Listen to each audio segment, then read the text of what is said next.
விஷயம் எல்லாரும் all is well சொல்லிக்கோங்க. All is well, all is well. எல்லாருமே ஆல் இஸ் வெல் சொல்லுங்க. நல்ல வேலை நீங்க மட்டும் சர்க்கார் பட போஸ்டரை கிழிக்காம இருந்திருந்தீங்கன்னா நாங்க எல்லாரும் இந்த இடத்துக்கு வந்திருக்க மாட்டோம்.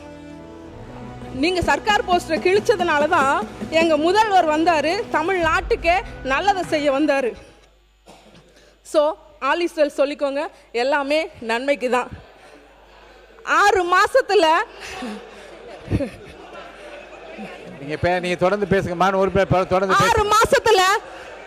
6 மாசத்துல எங்களை அசைச்சு பார்த்தரலாம் என்று நினைக்கும் அனைவருக்குமே ஒன்று சொல்லிக்கொள்ள விரும்புகிறேன். 6 மாதங்கள் மட்டுமல்ல, இனி 60 வருடங்கள் ஆனாலும் சரி, எங்க கிட்ட இருந்து ஒரு செங்கற்கல்ல கூட உங்களால எடுக்க முடியாது.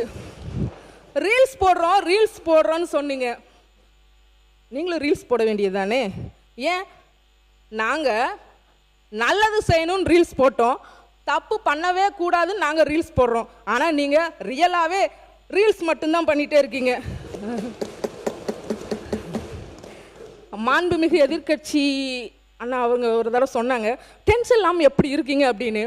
மடியில் கனம் இருந்தால் தானே வழியில் பயம் இருக்கும், அதனால எங்களுக்கு டென்ஷனே இல்லை. So cool. நாங்கள் வெற்றி பெற்றதை எதிர்கட்சியினரால் ஏற்றுக்கொள்ள இயலவில்லை.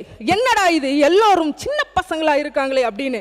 மாண்புமிகு எதிர்கட்சி உறுப்பினர்களே, சின்ன தீக்குச்சி தான் ஒளி தரும் விளக்கையும் ஏற்றும், மாபெரும் காட்டையும் எரிக்கும்.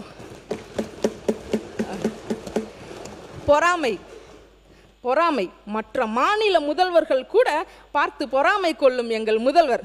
பொறாமையும் சற்று அழகுதானே அவருக்கு. அவர் பிடிச்சிட்டாரு. மக்கள் மனசுல ஸ்ட்ராங்கா ஒரு இடத்த பிடிச்சிட்டாரு. இனிமே அதை யாராலையும் வெளியில அவரை எடுக்கவே முடியாது.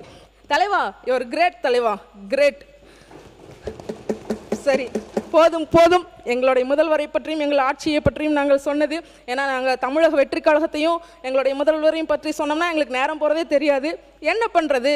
ஓம் சக்தி பராசக்தி, எல்லோரையும் காப்பாற்றுங்க சக்தி. சரி, நான் நேரடியாக எங்களோட தொகுதியோட கோரிக்கைகளுக்கு உள்ளே வந்துடுறேன்.